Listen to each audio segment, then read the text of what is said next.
Does your profit ever seem to evaporate before it hits the bank account? Or maybe you're in a cash flow crunch right now. My name's Josh. I'm an accountant and business consultant, and today I'm going to walk you through a simple cash flow model that can help you make sure that your hard-earned dollars are making it where they need to go. So, if you don't already have a copy of this cash flow, make sure that you download a copy for your own use. It's a 13-week cash flow, so this gives us enough time to make changes if there are any upcoming issues, as well as at the same time, it allows us to have a level of specificity around the numbers where we're not just making stuff up completely. The goal of the cash flow forecast is not to tell the perfect future through a crystal ball. Rather, we're more looking for trends and trying to identify risk. So don't worry about getting it to the exact penny. That's in fact why you can't even put pennies in onto this model. Rather, you want to just look for the trends, look for where the risk might arise from, and then get as quickly as possible to solving any potential problems. Copy of your cash flow forecast. Then how this works is any of these light green cells that are highlighted here, these are all the cells that you would be putting data into. And then anything that isn't highlighted, these are going to be auto-calculated fields, so you don't need to do anything there. Starting at the top, assuming you have your business name and the date in there, then we want a cash target. If you don't really have any idea what to start with a cash target, try starting with 3 months of expenses, and then you can adjust as you need with your business from there. And then our beginning cash flow, which in this case, $15,000. And once everything is filled out here, essentially this is the line that you're looking at, the beginning cash balance. And you're gonna look for any time where this hits red. And then you know that if this is hitting red, something needs to happen. So before we go into what actions you may need to take, we'll take a look through the rest of the cash flow forecast. In this case, we have cash inflows, so line of credit, advances, repayments. So if you have an advance, you would put in the $5,000. Note that I've also split it out so we have the actuals here. Having the actuals in place is going to help you when you're doing your forecast, because you can often use some level of historical to get the future amounts. So 5,000, or if you're repaying your line of credit, 5,000. As we can see, if we repay the line of credit here, as things are happening, we're like negative in the next month. So you wouldn't want to do that. And then down here, we have all of the cash outflows represented by these negative numbers.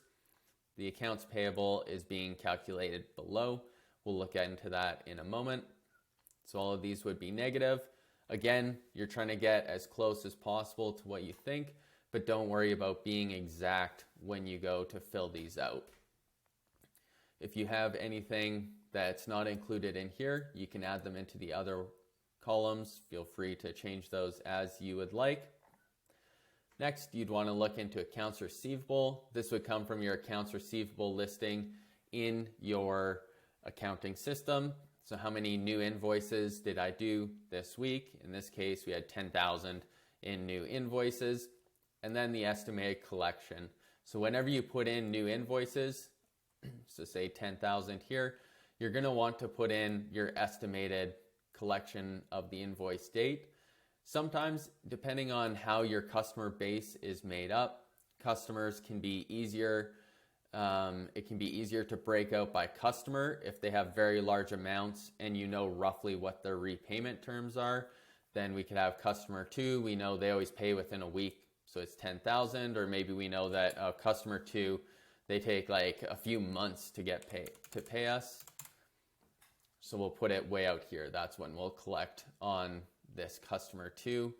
And then also something else, you don't need to use all of these customers. If you want to just take batch numbers, you can put it all into the same line. Just make sure that whenever you put in new invoices, that amount should be a corresponding amount somewhere in here for what you think is the estimated repayment time.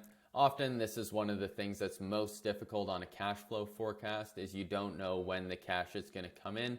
You don't know how much is going to come in.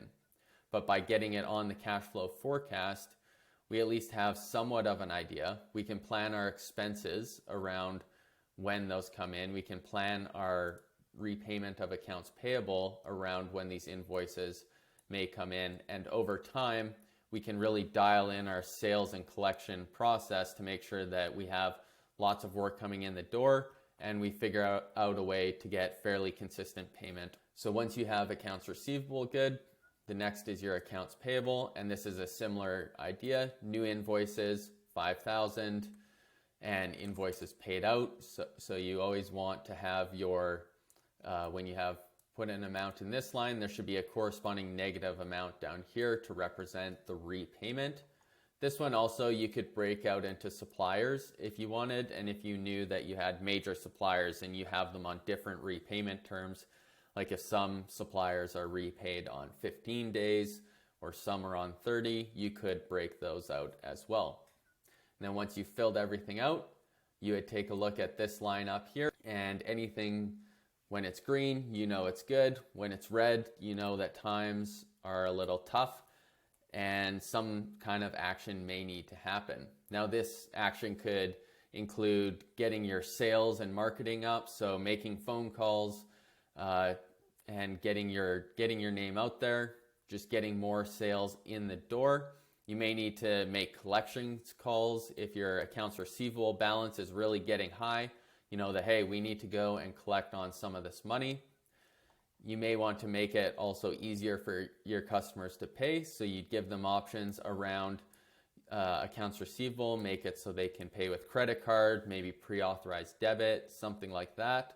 Or maybe on some jobs you can collect deposits up front, as that's really going to help your bank balance. Or maybe you need to go find financing and be able to add to this line to get whether it's a line of credit or some other form of debt. Just be careful around that. You don't want to get your business into a worse long-term situation. And sometimes if things are really bad, you may need to look into more drastic measures, such as laying off an employee or something like that. Hopefully that's not the case, but at least by filling out this tool, you're going to be able to identify what kind of actions, if any, you need to take. And then you want to keep this up to date on a weekly basis. So every week you would roll this forward, fill it out, and then each time when you've learned better how your business works, you can put that into this forecast so that it gets more and more dialed. And potentially it won't even always need to be you putting together your forecast.